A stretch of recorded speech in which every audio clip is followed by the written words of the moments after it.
안녕하십니까, 박사입니다. 한러 관계가 악화 일로를 걷고 있는 이유는 간단합니다. 6월 26일 마리아 자하로바 러시아 외교부 대변인이 밝힌 그대로입니다.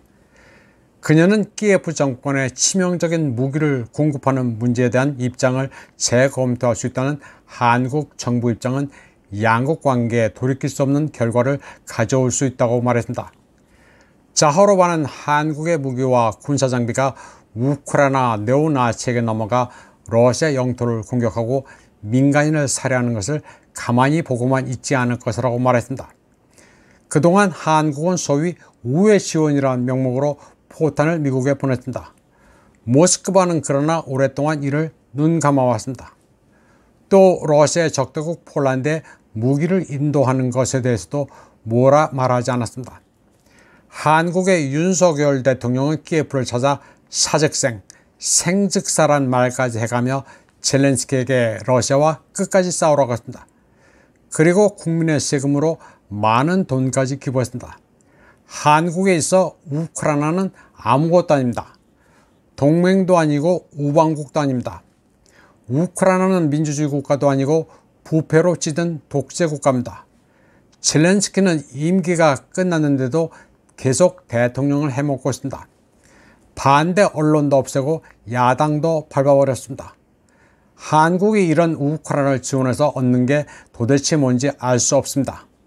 한국은 소위 가치 외교를 중시한다고 떠들고 있는데 그 가치 외교의 가치가 뭔지 정부가 속 시원하게 설명을 한 적도 없습니다. 또 우크라이나 재건에 뛰어든다고도 떠들었는데 그게 가능한 건지도 의문입니다.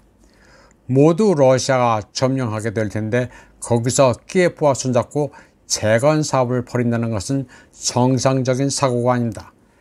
차라리 러시아와 손잡고 돈바스 재건에 뛰어드는 게 정상입니다.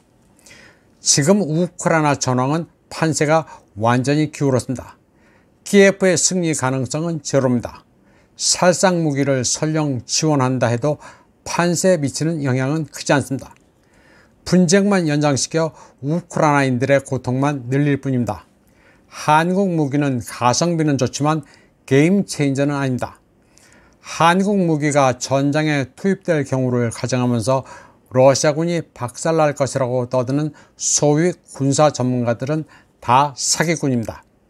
건설 현장을 기웃대며 약점을 잡아 금품을 갈취하는 사이비 기자처럼 국방파리로 먹고 사는 애들입니다. 우크라이나 분쟁은 미국이 유럽을 조종해 우크라이나에서 벌이는 대리전입니다. 여기에 한국이 끼어드는 명분이 뭔지 모르겠습니다. 우크라이나 분쟁은 남의 나라 전쟁입니다. 무기 생산 능력이 없는 서방 국가들이 한국을 칭찬한다고 여기에 우쭐할 필요가 없습니다. 전쟁은 장난이 아닙니다. 살상 무기를 지원했을 때 러시아가 가진 맞대응 카드가 훨씬 강력합니다. 물론 미국의 압력이 있기도 하지만 적당히 해야 합니다. 국제적인 전쟁에서 지는 편에 섰다가는 나중에 반드시 청구서가 날아들게 되어 있습니다. 한러 관계가 파탄 지경에 이르면서 한국이 날린 기회비용은 엄청납니다. 그것을 우크라이나가 갚아줄 것도 미국이 갚아줄 것도 아닙니다. 한국은 중견국이지 초강대국이 아닙니다. 가만히 있으면 중간은 가고 국익 손상을 최소화할 수 있습니다. 한국으로서 최선은 살상 무기를 키예프에 준다고 나댈 게 아니라 평화 협상을 촉구하는 것입니다. 그래야 나라의 면도 서고 명분도 있습니다. 이번 방송은 여기까지 하겠습니다. 시청해주신 여러분 감사합니다.